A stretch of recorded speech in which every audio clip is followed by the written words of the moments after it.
ठंडी चाय? हमारे पास बादाम है, किशमिश है, काजू है, अखरोट है। तुम्हारे पास क्या है? मेरे पास सेलो है, गर्मा गर्म चाय। सेलो वैक्यू स्टील की थर्मोसील टेक्नोलॉजी रखे गर्म को गर्म और ठंडे को ठंडा 24 घंटे। ये ठंडा भी रखता है? ठंडा लस्सी पिएगा? सेलो वैक्यू स्टील फ्लास्क रखे गर्म या ठंडा 24 घंटे।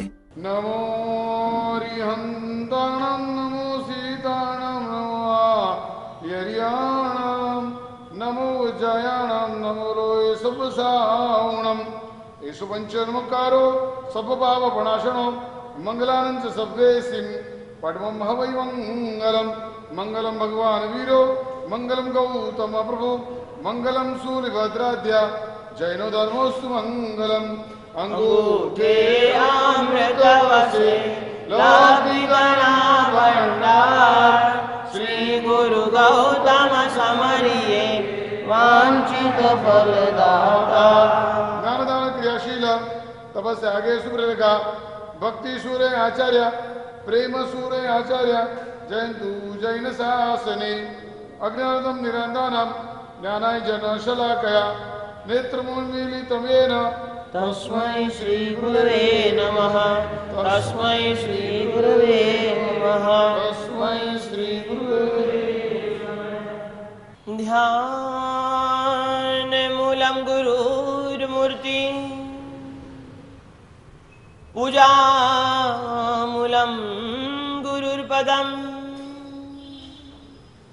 मंत्रमूलम गुरुर्वाक्यम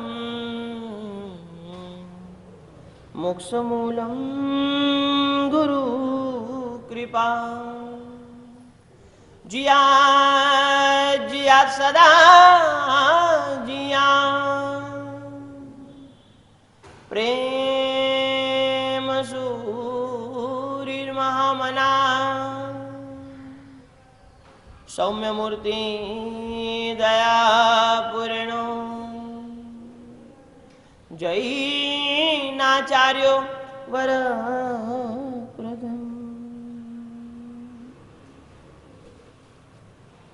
एक बार एक श्रेष्ठी को चाणक्य का बहुत नाम सुनने मिलता है। उसको पता चलता है कि चाणक्य एक ऐसा विद्वान है, इसके कई शिष्य हैं, इसके कई फॉलोअर्स हैं, इसके कई लोग मानने वाले हैं। बहुत नामना सुनने के बाद में कई समय के बाद में वह सोचता है चलो मैं एक दिन चाणक्य से मिलने के लिए जाता हूं। उसने सोचा था इतना बड़ा नाम है चाणक्य का, उसका धन वैभव की गजब का होगा, उसका रहन सहन भी गजब का होगा, उसका आवास भी गजब का होगा, उसकी बैठक भी गजब की होगी, क्योंकि जो श्रेष्ठी था वो बहुत सुखी संपन्न था, बहुत धनवान था। और यही आशा के साथ में वह चाणक्य के घर एक दिन जाता है। जाता है तो पता चलता है एक छोटे से मकान के छोटे से रूम में चाणक्य बैठा हुआ था। चाणक्य के पास जाकर वो बैठता है और वह सेठ का चेहरा उतर गया था। वो बताता है चाणक्य जी को कि चाणक्य जी आपकी इतनी नामना, आपका इतना बड़ा नाम, आपकी इतनी प्रशंसा मैंने सुनी है, लेकिन आपका यह घर देखकर मुझे बहुत ताज्जुब हुआ। आप इतने सुखी संपन्न हो गए मैंने ऐसा सोचा था, आप धनवान हो गए मैंने ऐसा सोचा था, लेकिन आप तो एक छोटी सी कुटिया में रहते हैं, छोटे से घर में रहते हैं। चाणक्य ने कहा कि सेठ जी 2 मिनट बैठिए। चाणक्य ने अपने शिष्य को कहा कि आप रूम में जाकर भारत का नक्शा लेकर आइए, विश्व का नक्शा लेकर आइए। वो शिष्य रूम में जाता है और दुनिया का नक्शा लेकर चाणक्य के पास चला आता है। चाणक्य के पास आने के बाद में वह नक्शा चाणक्य फैला देता है खुद के टेबल पर। अब बात समझने जैसी है। टेबल पर वह नक्शे को फैला दिया, वह सेठ बाजू में बैठे हुए हैं, उनको कहते हैं ये विश्व के नक्शे में भारत कहां पर है? सेठ ने दिखा दिया ये अपना छोटा सा भारत। चाणक्य ने आगे दूसरा सवाल किया, ये भारत के नक्शे में मगध पाटलिपुत्र कहां पर है? सेठ ने बता दिया ये अपना छोटा सा पाटलिपुत्र दिख रहा है, बिंदु जितना। चाणक्य ने आगे तीसरा सवाल किया कि यह पाटलिपुत्र में आपका जो राजमहल है वो कहां पर है? सेठ ने कहा चाणक्य जी कैसी मजाक करते हो, इतने बड़े दुनिया के नक्शे में मेरा छोटा सा मकान कहां दिखने वाला? तब चाणक्य ने बताया कि विश्व के नक्शे पर यदि आपका मकान दिखता नहीं है, वह मकान का इतना अभिमान क्या, वह धन संपत्ति का इतना अभिमान क्या, वह ईगो का इतना अभिमान क्या। यदि वैश्विक रूप से हमें लगता है हमारे पास बहुत कुछ है, हम बहुत बड़े हैं, हमारे पास बहुत धन संपत्ति है, हमारे पास बहुत समृद्धि लेकर हम बैठे हुए हैं, लेकिन यदि दुनिया के ढंग से देखने जाए तो हमारे पास कुछ नहीं है। न धन संपत्ति के क्षेत्र में, न शरीर की स्वस्थता के क्षेत्र में, न समृद्धि के क्षेत्र में, न रिद्धि सिद्धि के क्षेत्र में, कोई क्षेत्र में हम अग्रसर नहीं है। अरे हमारे शास्त्रकार भगवान कहते हैं कि यदि इंद्र होता है, इंद्र उसके पांव की जो पहनने की मोजड़ी होती है उसमें से एक रत्न निकाल देना तो पूरे भरत क्षेत्र की जितनी भी संपत्ति है उसको इकट्ठी कर ले, उससे भी ज्यादा मूल्यवान वह एक रत्न हो जाता है। हमारे पास है क्या? हम कौन सी चीज का ईगो रखकर बैठते हैं? शांति श्री सुजमाना साहब धर्म रत्न प्रकरण ग्रंथ के माध्यम से श्रावक 21 श्रावक जीवन के 21 गुणों की बात कर रहे हैं। एक के बाद एक गुण पर हम देखते जा रहे हैं। सबसे पहला गुण बताया था, कौन सा बताया था, याद है आप लोगों को? अक्षुद्रमति, यानी कि क्षुद्रमति का त्याग। मेरी मति ऐसी होगी जो क्षुद्र नहीं होगी, जो गंदी नहीं होगी। गंदी मति लेकर मैं चलूंगा नहीं, नेगेटिव मति लेकर मैं चलूंगा नहीं, खराब विचारों को लेकर मैं चलूंगा नहीं, मैं अक्षुद्रमति मैं बनने की कोशिश करूंगा। पहला गुण शांति श्री सूजी महाराज साहब ने बता दिया, अक्षुद्रमति। दूसरा गुण शांति श्री सूजी महाराज साहब ने बता दिया, पंचेंद्रिय की पटुता यानी कि रूपवान। तीसरा गुण शांति श्री सूजी महाराज साहब ने बता दिया, सौम्य स्वभाव, प्रकृति से सौम्य स्वभाव। प्रवृत्ति से आप गर्म होते हो कोई दिक्कत नहीं है, लेकिन प्रकृति से आपका स्वभाव गर्म नहीं होना चाहिए। और चौथे गुण की बात हमारी चल रही थी, चौथा गुण कौन सा बताया था भाई? लोकप्रियता। शांति श्री सूजी महाराज साहब ने बताया कि यदि आप सावक जीवन अच्छे से जीना चाहते हो, सावक जीवन को अच्छे से गुजारना चाहते हो, सावक जीवन अच्छा बनाना चाहते हो, ये चौथा गुण भी आपके जीवन में बहुत जरूरी है, वह है लोकप्रियता। और लोकप्रियता में 5 चीजें की बात हम कर रहे थे पर्यूषण के पहले तक। यह लोक विरुद्ध प्रवृत्ति का त्याग, परलोक विरुद्ध प्रवृत्ति का त्याग, दान, विनय और शील। ये 5 चीजें यदि आपके पास में है, ये 5 क्वालिटी आप आपके जीवन में लेकर बैठे हो, निश्चित आप लोकप्रिय बन सकते हो। यह लोक विरुद्ध प्रवृत्ति का त्याग, निंदित प्रवृत्ति का त्याग।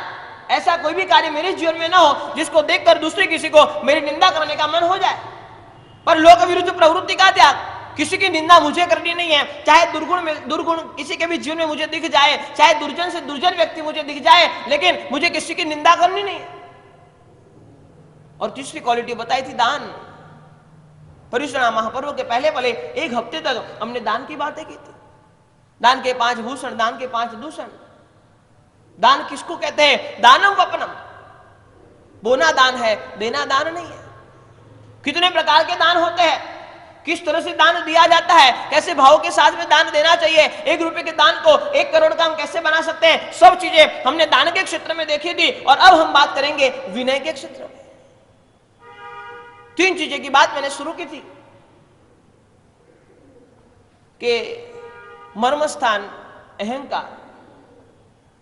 विनय को यदि प्राप्त करना है, विनयमय आपको बनाना है, विनयमय आपका जीवन बनाना है, निश्चित आपको मर्म स्थान पर प्रहार करना पड़ेगा, यानी कि खुद के अभिमान पर, खुद के ईगो पर आपको प्रहार करना पड़ेगा। उसके बिना विनय आपके जीवन में आ ही नहीं सकता। विनय और अभिमान दोनों एक साथ रह ही नहीं सकते। जब तक अभिमान है, विनय नहीं आने वाला है, और विनय आ गया, अभिमान की टिकने की ताकत ही नहीं है। हमें सोचना है कि हम कौन सी चीज का ईगो रखते हैं, कौन सी चीज का अभिमान रखते हैं, कौन सी चीज का मान लेकर हम बैठे हुए। हर एक छोटी छोटी चीज में हमारा ईगो हमारे सामने आ जाता है। 8 प्रकार के मद हमारे शास्त्र में बताए। किसी को जाति का मद होता है, किसी को कुल का मद होता है, किसी को खुद के रूप का मद होता है। मेरे जितना स्वरूपवान, मेरे जितना शरीर सौष्ठव किसी के पास नहीं है। मैं जितना सुंदर हूं, इतना सुंदर और कोई नहीं है। किसी को खुद की जाति का मद होता है, मुझे ऐसा कुल मिला है। एक चीज समझ लेना, परिसरा महापर्व में हमने बहुत सी बातें समझी, बहुत सी बातें सीखी है, लेकिन उसमें मरीचि के भाव में जो गलती मरीचि ने की थी वो गलती आप नहीं करना। अच्छी चीज की भी प्रशंसा कर ली, अच्छी चीज का भी यदि ईगो रख लिया, शास्त्रकार भगवान कहते हैं अनेक भाव परंपरा आपकी बढ़ सकती है। इसीलिए शास्त्रकार भगवान ने कहा किसी को जाति का मद, किसी को कुल का मद, किसी को धन का मद। मेरे पास धन बहुत है, मैं अनेक प्रकार की संपत्ति का मालिक हूं, मेरे पास समृद्धि बहुत है, मैं बहुत, किसी को खुद की शक्ति का मद, मेरे पास शक्ति बहुत है। लेकिन शास्त्रकार भगवान कहते हैं हर एक चीज का मद कोई भी होता है वो आपको नुकसान करने वाला ही होता है, आपको गिराने वाला ही होता है, वो आपको पतित करने वाला ही होता है, वो आपको नीचे गिराकर ही छोड़ता है। मर्मस्थान अहंकार, यदि विनय की प्राप्ति करनी है मर्मस्थान पर प्रहार करना ही पड़ेगा, मर्मस्थान पर घात करना ही पड़ेगा, बिना उसके चलेगा नहीं। पर्युषणा महापर्व के बाद का आज पहला प्रवचन। हमारी एक प्राचीन परंपरा, पर्युषणा महापर्व के बाद अब तो आप लोगों ने 50 दिन का चतुर्मास बना दिया है, लेकिन पर्युषणा महापर्व के बाद जब भी प्रवचन शुरू होते थे अष्टमी के दिन से होते थे। और आज से वापिस एक हम धर्म रत्न प्रकरण ग्रंथ के माध्यम से जीवन को समझने की कोशिश करेंगे, जीवन को सही दिशा देने की कोशिश करेंगे, जीवन की दशा को परिवर्तित करने की कोशिश करेंगे। हम कोशिश करेंगे कि इस बार जो 5 महीने का चतुर्मास समय मिला है, 1 महीना में एक्स्ट्रा मिला है, वो 5 महीने के चतुर्मास को हम सफल बना पाए। हम कोशिश करेंगे कि हमारे जीवन में कुछ परिवर्तन आ जाए, हम कोशिश करेंगे कि हमारे जीवन में कुछ बदलाव आ जाए, हम कोशिश करेंगे कि हमारे जीवन को कुछ हम थोड़ा चेंज कर लें। और एक चीज समझ लेना, ज्ञान होगा तो निश्चित परिवर्तन आएगा, बिना ज्ञान के परिवर्तन आना मुश्किल नहीं, नामुमकिन है। ऐसा नहीं कि पर्युषण महापर्व खत्म हो गए, अब महाराज साहब आप जानो, आपका उपाश्रय जाने, आपका संघ जाने, आपके ट्रस्टी जाने, हमारा तो चतुर्मास खत्म हो गया, ऐसा रखना नहीं। कई सारी आराधनाएं होगी, कई सारी साधनाएं होगी, कई सारे अनुष्ठान होंगे, कई सारी शिविरें होगी, नित्य प्रवचन होंगे, दैनिक प्रवचन होंगे, सब चीज हमारी तो वैसे ही चालू रहेगी। और चाहे ऑनलाइन रूप से, चाहे लाइव रूप से, चाहे यहां पर आके जुड़ते हो, लेकिन जुड़ना आपको निश्चित है। चतुर्मास खत्म नहीं हुआ है, चतुर्मास और 3 महीने का बाकी है। और एक चीज समझ लेना, आज मैं आपको बात करना चाहता हूं, धर्मों के क्षेत्र में यदि आप आगे बढ़ना चाहते हो, धर्मों के क्षेत्र में यदि आप प्रोग्रेस करना चाहते हो, 5 चीजों को हमेशा ऑन रखो। आजकल सभी चीज ऑन करते चलते हो आप, लेकिन मैं आपको बताता हूं, आपको लाइट चाहिए तो आपको बटन ऑन करना पड़ता है, आपको मोबाइल करना है तो मोबाइल को भी ऑन करना पड़ता है, आपको बाहर जाना है तो गाड़ी को भी ऑन करनी पड़ती है। हर एक चीज को आप संसार में ऑन करते चलते हो, ऑन करते चलते हो, ऑन करते चलते हो, स्टार्ट करते चलते हो, चालू करते चलते हो। लेकिन मैं आज आपको ये 5 चीज बताना चाहता हूं कि यदि धर्म के क्षेत्र में आपको लगता है कि पर्युषण महापर्व के बाद भी मुझे धर्म में जुड़े रहना है, आपको लगता है कि नहीं पर्युषण महापर्व खत्म हो गए, लेकिन मेरे मन को मुझे समझाते चलना है, धर्म के साथ मुझे कनेक्ट होते चलना है, मेरे चतुर्मास को खत्म नहीं करना है, मुझे ये जो अवसर मिला, ये जो चांस मिला है, परमात्मा ने बताया हुआ ये 4 मास की आराधना मुझे निश्चित करनी है। 5 चीजों को हमेशा ऑन रखने की कोशिश करना। Number 1, mood on. आजकल एक बड़ा खतरनाक शब्द चला है, मूड। आजकल के आप बच्चों को बताओगे ना धर्म के क्षेत्र में कुछ भी करने के लिए, तो कहेंगे कि अभी हमारा क्या नहीं है, क्या नहीं है, मूड नहीं है। मूड को हमेशा ऑन रखो। धर्म के क्षेत्र में यदि आप आगे बढ़ना चाहते हो, पर्युषण महापर्व के बाद भी आपके मन को सोने नहीं देना है, 5 चीजों को ऑन रखनी पड़ेगी, तो ही हमारा धर्म आगे बढ़ता चलेगा, तो ही हमारे अध्यात्म के क्षेत्र में प्रगति होती चलेगी, तो ही हमारा जीवन सार्थक बनते चलेगा, तो ही हमारे जीवन की दशा और दिशा को हम चेंज कर पाएंगे। Number 1, mood on. आजकल हर एक चीज में आपको मूड का ख्याल आता हो कि नहीं आता हो, लेकिन धर्मों के क्षेत्र में निश्चित आता है। मूड है तो प्रवचन सुनेंगे, मूड है तो तपस्या करेंगे, मूड है तो त्याग करेंगे, मूड है तो धर्म की आराधना करेंगे, मूड है तो मंदिर जाएंगे, मूड है तो परमात्मा की पूजा करेंगे। संडे का दिन है, कुछ काम नहीं है, लेकिन फिर भी मूड नहीं है, घर पे लेटे रहेंगे, सोते रहेंगे, लेकिन मंदिर जाने का मन नहीं होगा। शास्त्रकार भगवत कहते हैं कि मूड ऑन। धर्म के क्षेत्र में यदि आप आगे बढ़ना चाहते हो तो मूड को हमेशा ऑन रखो, डाउन नहीं होने दो उसको। मूड ऑफ होगा तो आप धर्म के क्षेत्र में आगे बढ़ना आपके लिए मुश्किल हो जाएगा। 5 चीजों को ऑन रखनी पड़ेगी और उसमें सबसे पहले हमें मूड को ऑन रखना पड़ेगा। और एक चीज समझ लेना, ये मन की बड़ी बदमाशी है। धर्म के लिए जब भी आप मन को पूछोगे ना, उसका आंसर ना ही होगा, हाँ होगा ही नहीं। जब जब भी आप मन की सलाह लोगे धर्म के लिए, धर्म के क्षेत्र में जब जब भी आपने मन की सलाह लेने की कोशिश की, मन के पास से सजेशन मांग लिया कि मैं क्या करूं कि नहीं करूं, मन कहेगा कि नहीं भाई अभी नहीं, बाद में कभी कर ले। आप पूछोगे तब, तो कहते हैं कि अभी नहीं, अभी समय विपरीत है, कोरोना काल है, डॉक्टर ने नाम बोला है, अभी तब नहीं करना, अगले साल और कुछ बहाना, उसके अगले साल और कुछ बहानाबाजी चलती रहेगी। मन को पूछकर जब भी धर्म की आराधना करने की कोशिश करोगे, मन हमेशा कहेगा नहीं अभी नहीं। और एक चीज समझ लेना, मन यह कहता है कि अभी नहीं फिर कभी। 2 सूत्र को जीवन में समझ के रखना। मन यह कहता है अभी नहीं फिर कभी, और धर्म यह कहता है अभी नहीं तो कभी नहीं। मन यह कहता है कि अभी नहीं फिर कभी।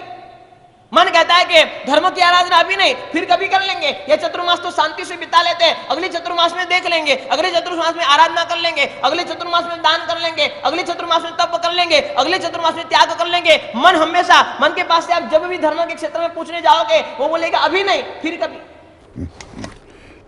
ठंडी चाय? हमारे पास बादाम है, किशमिश है, काजू है, अखरोट है। तुम्हारे पास क्या है? मेरे पास सलो है, गर्मा गर्म चाय। सेलो वैक्यूम स्टील की थर्मोसील टेक्नोलॉजी रखे गर्म को गर्म और ठंडे को ठंडा 24 घंटे। ये ठंडा भी रखता है? ठंडा लस्सी पिएगा? सेलो वैक्यूम स्टील फ्लास्क रखे गर्म या ठंडा 24 घंटे।